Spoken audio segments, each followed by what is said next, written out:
तो हम बोल रहे हैं कि भाई आप झूठ और जेल, आपके अपोजिशन कोई बोल रहा तो जेल भेजो, मोदी जी के कोई अपोजिशन बोल रहा तो जेल भेजो, ना रेवंत रेड्डी के कोई अगेंस्ट बोल रहा है या कुछ बात कर रहा तो जेल भेजो।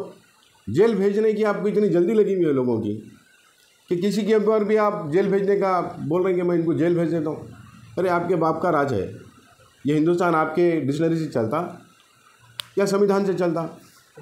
अरे भाई ये डेमोक्रेसी कंट्री है, बोलने का हक सभी को है। क्या करें आप, आगेदारी देने का जज्बा आप रखते हैं तो आप ये कास्ट सेंसर करा के सही रिपोर्ट देंगे।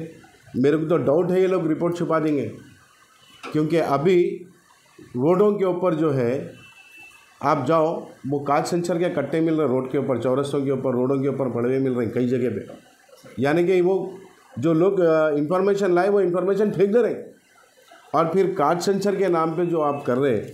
तो मैं एक छोटा सा मेरे दिमाग में आई बात, क्यों एहतजाज कर रहे हैं? आज पुलिस वाले क्यों एहतजाज कर रहे हैं? डॉक्टर्स नर्सेस क्यों एहतजाज कर रहे हैं? ऑटो ड्राइवर क्यों एहतजाज कर रहे हैं? गवर्नमेंट के महकमे में कौन सी ऐसी प्रजा है जो एहतजाज में? अस्सलाम वालेकुम, नमस्ते, आदाब, सत श्री अकाल। सबसे पहले मैं आपका और आपके चैनल के व्यूवर्स का और आपके चैनल का बहुत बहुत शुक्रिया अदा करता हूं, और मैं चाहता हूं कि ये बात ज़्यादा से ज़्यादा लोग देखें और सुने और समझें।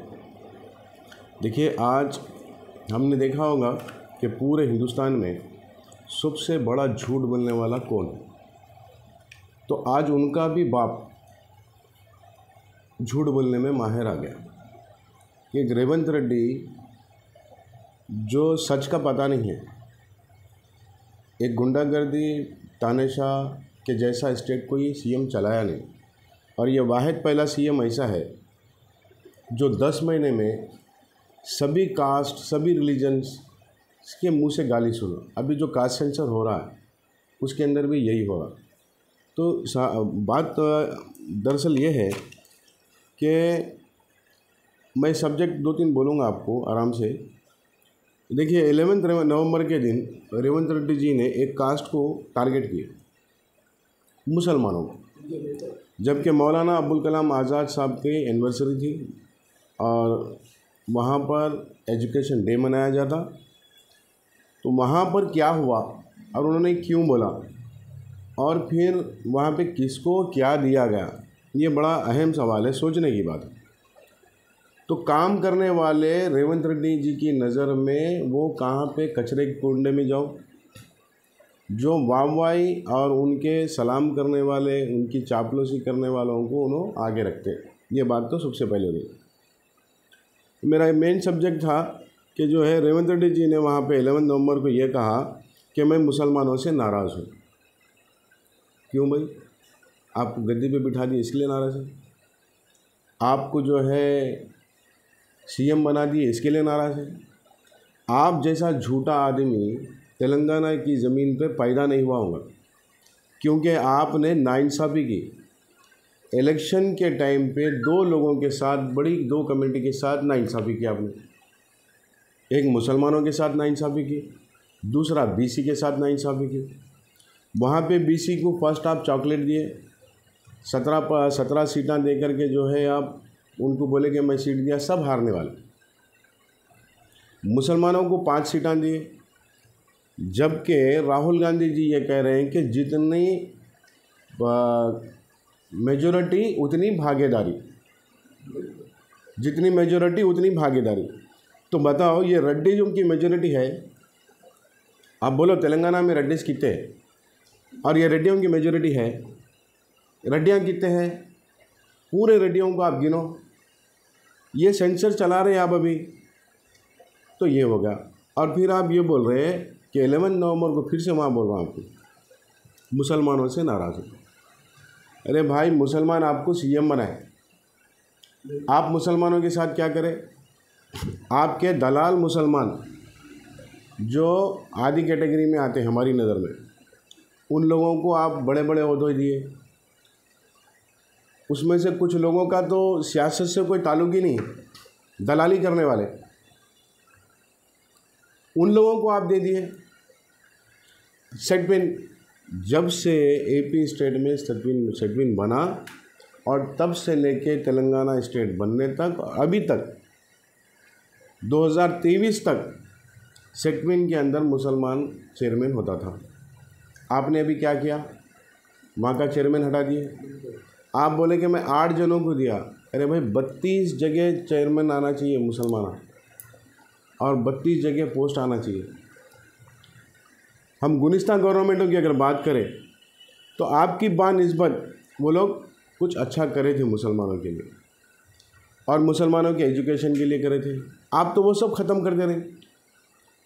आप जिस माइनॉरिटी की बात कर रहे हैं मुसलमानों की, उनके लिए आपके पास क्या प्लान है? कोई प्लान है? कोई आप उनके लिए तरक्की के लिए काम कर रहे हैं? कुछ नहीं। आपको फुर्सत ही नहीं है झूठ बोलने से। और हम बोल रहे हैं कि ये रिलीजन्स की बात बाद में करेंगे। आप पहले जिन वादों के ऊपर आए थे उन वादों को पूरा करो। आपने जाके कहा महाराष्ट्र के अंदर 9 नवंबर के दिन आपने महाराष्ट्र के अंदर कहा कि हम महिलाओं को 20,000 करोड़ रुपए पेंशन में दे दिए, 5 साल में देने का वादा करें। और हमें दीजिए फिगर्स तो आप ऐसा याद करें कि आपको रात भर बैठ के आप एक प्लान कर रहे हैं, फिगर लेके बोल रहे हैं। तो आप कहीं ना कहीं तेलंगाना की आवाम को धोखा देने का काम कर रहे हैं। वहीं आम आदमी पार्टी ये कह रही कि झूठों के सामने लाया जाए, झूठों के झूठ को पकड़ के, और उनके ऊपर से पर्दा उठाने का काम करेगी आम आदमी पार्टी करेगी। ये जितने झूठ बोलने वाले हैं हिंदुस्तान के अंदर, देश भर, भारत का सबसे बड़ा झूठा नरेंद्र मोदी जी, तेलंगाना के अंदर उनका बाप रेवंत रेड्डी जी झूठ बोलने में माहिर।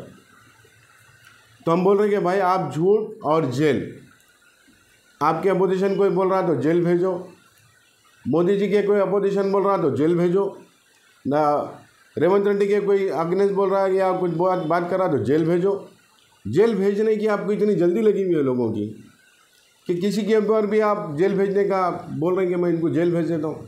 अरे आपके बाप का राज है ये। हिंदुस्तान आपके डिक्शनरी से चलता या संविधान से चलता? अरे भाई ये डेमोक्रेसी कंट्री है, बोलने का हक सभी को है। क्या करें आप? कुड़ंगल के एमएलए के साथ, एक्स एमएलए के साथ, उसकी क्या गलती है? आपका स्कैम, पब्लिक बात को समझ रही कि भाई आप जो फार्मासिटी 700 एकड़ के ऊपर थी उसको आप कुड़ंगल लेके जाके 3,000 एकड़ बोल रहे। वहाँ की आवाम जनता बोल रही कि भाई हमारे को जो है वहाँ पे भी यही चल रहा जैसा मूसी के अंदर चल रहा। मूसी की पब्लिक जो डिमांड कर रही वो कुड़ंगल की पब्लिक भी वही डिमांड कर रही। भाई आपको ज़मीन होना है, लो, आप हमारे दामों के हिसाब से पैसे दो, लो। आपके गुंडे पहुंच गए गुंडागर्दी करने के लिए, और फिर एक्स एमएलए को डाल दिया आप जेल में उठा के, इन्होंने साजिश करा। अरे क्या पब्लिक पागल है? अरे भाई ये आजकल टेक्नोलॉजी का दौर है, गांव-गांव के अंदर इंटरनेट है, हर चीज़ है, और गांव-गांव के अंदर एजुकेशन पहुंच चुका। आप वही ब्राह्मणों वाली चाल कि गरीब को गरीब कर दो और अमीर को अमीर कर दो। हम जैसा यहाँ मूसी में बेचने वाले हैं आप, वैसा कुड़ंगल में बेचेंगे आप। तो कुड़ंगल की जनता को भी आप धोखा दे रहे हो, और यहाँ मूसी की जनता को धोखा दे रहे हो, और पूरी तेलंगाना की जनता को धोखा दे रहे हो। आप किसके पास दिए भाई 200 यूनिट बिजली फ्री? ज़रा बताइए।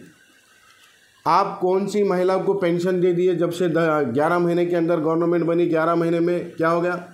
और आप मीडिया पे आके, सोशल मीडिया के ऊपर ये चैलेंज कर रहे हैं कि मेरे को 10 साल, अभी मेरे 11 महीने हो गए और मेरे को 9 साल 1 महीना दे दो, मैं तेलंगाना में जो मैं 5 जो मेरे टारगेट है वो पूरे कर दूंगा, पूरा डेवलप कर दूंगा।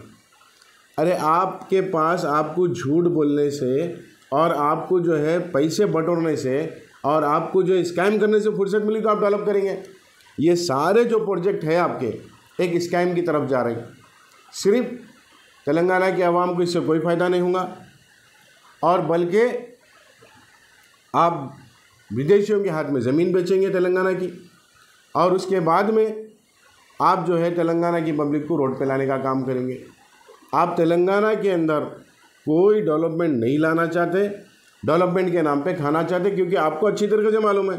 मैं 10 साल की आप बात कर रहे हैं, अरे मैं बोल रहा हूँ आपके अगला साल निकल गया तो आप बर्थडे मनाओ सरकार का, उसके बाद आपकी सरकार क्या होती। अगर आप में दम है तो आप इलेक्शन कराओ, अभी कराओ, आप इलेक्शन करा के देख लो आपकी कितनी बड़ी इज्जत है तेलंगाना के अंदर। आपको ये बात सोचना चाहिए कि आप एक पहले के जैसे टपोरी लीडर नहीं है आप, कि आप जाओ अरे दुरे बोलो, जज्बाती स्पीच दे दो और उसके अंदर जो है पब्लिक एक तरफ आ जाएंगी। आप एक सीएम है स्टेट के, और एक स्टेट के सीएम का काम होता है कि सभी लोगों को लेके चले और स्टेट की प्रजा को खुश रखने की कोशिश करें। आप स्टेट को जो है बर्बाद कर देने के चक्कर में क्या ये हम चुप बैठना, हम देखते रहना, तमाशा देखना आपका, आप लोगों का हक मार के किसी और को बांट देने के चक्कर में और बांट रहे, क्या हम चुप रहना इसको। तो ये सारे तमाम चीज़ें जो है आज आपके चैनल के माध्यम से जो है मैं आवाम के बीच में रखना चाहता हूँ। एक और सवाल भी है, वो सर्वे जो चल रहा है, कास्ट सर्वे जो चल रहा है, इसका फ़ायदा किसको पहुँचेगा। हुकूमत की तरफ से तेलंगाना बड़े पैमाने पे कास्ट सर्वे चल रहा है और कई तंजीमों की जानिब से इसकी तायद भी ली जा रही है, इसके बारे में आपकी राय क्या है? मैं इस मामले में एक ही बात बोलता हूँ, कास्ट सेंसर पूरे हिंदुस्तान में होना चाहिए और कास्ट सेंसर कराने वालों को ये बात अच्छी तरीके से ध्यान रख लेना चाहिए कि उनके सदर राहुल गांधी जी क्या कह रहे हैं कि जितनी मेजॉरिटी उतनी भागीदारी। अगर आपके पास हिम्मत है, भागीदारी देने का जज्बा आप रखते हैं, तो आप ये कास्ट सेंसर करा के सही रिपोर्ट देंगे। मेरे को तो डाउट है ये लोग रिपोर्ट छुपा देंगे, क्योंकि अभी रोडों के ऊपर जो है आप जाओ, वो कास्ट सेंसर के कट्टे मिल रहे रोड के ऊपर, चौरस्तों के ऊपर, रोडों के ऊपर पड़े हुए मिल रहे हैं कई जगह पे। यानी कि वो जो लोग इंफॉर्मेशन लाए वो इंफॉर्मेशन फेंक दे रहे हैं, और फिर कास्ट सेंसर के नाम पे जो आप कर रहे हैं। तो मैं एक छोटा सा मेरे दिमाग में आई बात पूछता हूँ, क्या ये कास्ट सेंसर लगा करके आप सिर्फ तेलंगाना गवर्नमेंट के ऊपर एक बटन बना रहे हैं? क्योंकि ये कास्ट सेंसर आपके पास आसानी से हो सकता, और हम भी चाह रहे हैं कि कास्ट सेंसर होना चाहिए। आपके पास आधार कार्ड डाटा पूरा है, बर्थ सर्टिफिकेट पूरे हैं, डेथ सर्टिफिकेट पूरे हैं, वोटर ID कार्ड पूरा ऑनलाइन है, ये सारी चीज़ें ऑनलाइन हैं।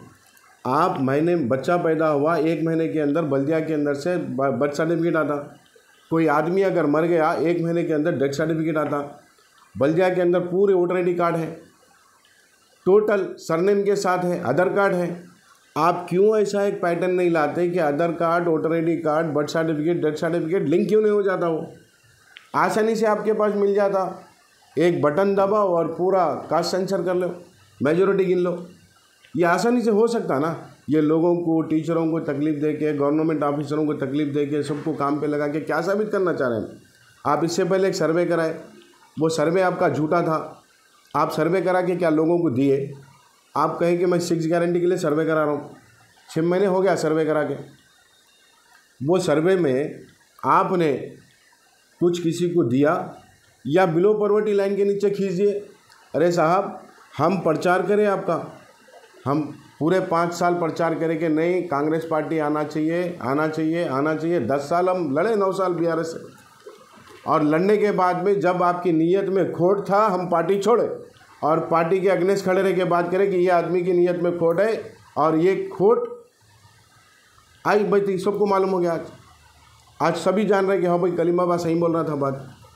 तो बात क्या है कि ये सेंसर्स अच्छी बात है, पूरे हिंदुस्तान में होना चाहिए, क्योंकि आज चंद लोगों के कब्ज़े में पूरा हिंदुस्तान है, जैसा कि हमारा चंद लोगों के कब्ज़े में तेलंगाना है। तेलंगाना या हिंदुस्तान किसी के बाप की जागीर नहीं है साहब। यहाँ पे सभी को रहने का और सभी को बोलने का और सभी के साथ इंसाफ होना चाहिए, हक है उन लोगों का।